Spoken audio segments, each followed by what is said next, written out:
पंचतंत्र कहानियां सांड और गीदड़। एक किसान के पास एक बिगडैल सांड था। उसने कई पशु सींग मारकर घायल कर दिए। आखिर तंग आकर उसने सांड को जंगल की ओर खदेड़ दिया। सांड जिस जंगल में पहुंचा, वहां खूब हरी घास उगी थी। आजाद होने के बाद सांड के पास दो ही काम रह गए, खूब खाना, हुंकारना तथा पेड़ों के तनों में सींग फंसाकर जोर लगाना। सांड पहले से भी अधिक मोटा हो गया। सारे शरीर में ऐसी मांसपेशियां उभरी जैसे चमड़ी से बाहर छलक ही पड़ेंगी। पीठ पर कंधों के ऊपर की गांठ बढ़ती बढ़ती धोबी के कपड़ों के गट्ठर जितनी बड़ी हो गई। गले में चमड़ी व मांस की तहों की तहें लटकने लगी। उसी वन में एक गीदड़ व गीदड़ी का जोड़ा रहता था, जो बड़े जानवरों द्वारा छोड़े शिकार को खाकर गुजारा चलाते थे। स्वयं वह केवल जंगली चूहों आदि का ही शिकार कर पाते थे।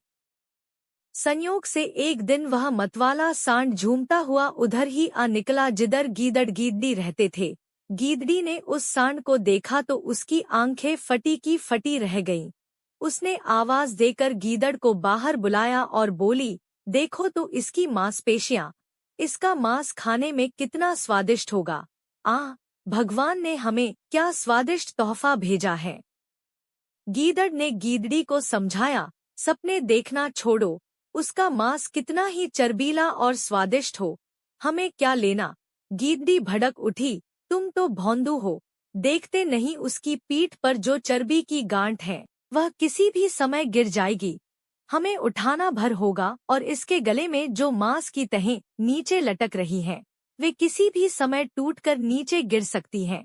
बस हमें इसके पीछे पीछे चलते रहना होगा। गीदड़ बोला, भाग्यवान, यह लालच छोड़ो। गीदड़ी जिद करने लगी, तुम हाथ में आया मौका अपनी कायरता से गंवाना चाहते हो, तुम्हें मेरे साथ चलना होगा। मैं अकेली कितना खा पाऊंगी। गीदड़ी की हट के सामने गीदड़ की कुछ भी न चली। दोनों ने सांड के पीछे पीछे चलना शुरू किया। सांड के पीछे चलते चलते उन्हें कई दिन हो गए, पर सांड के शरीर से कुछ नहीं गिरा। गीदड़ ने बार बार गीदड़ी को समझाने की कोशिश की, गीदड़ी, घर चलते हैं, एक दो चूहे मारकर पेट की आग बुझाते हैं। गीदड़ी की अक्ल पर तो पर्दा पड़ गया था। वह न मानी, नहीं, हम खाएंगे तो इसी का मोटाजा स्वादिष्ट मांस, कभी न कभी तो यह गिरेगा ही। बस दोनों सांड के पीछे लगे रहे। भूखे प्यासे एक दिन दोनों गिर पड़े और फिर न उठ सके। सीखा, अधिक लालच का फल सदा बुरा होता है।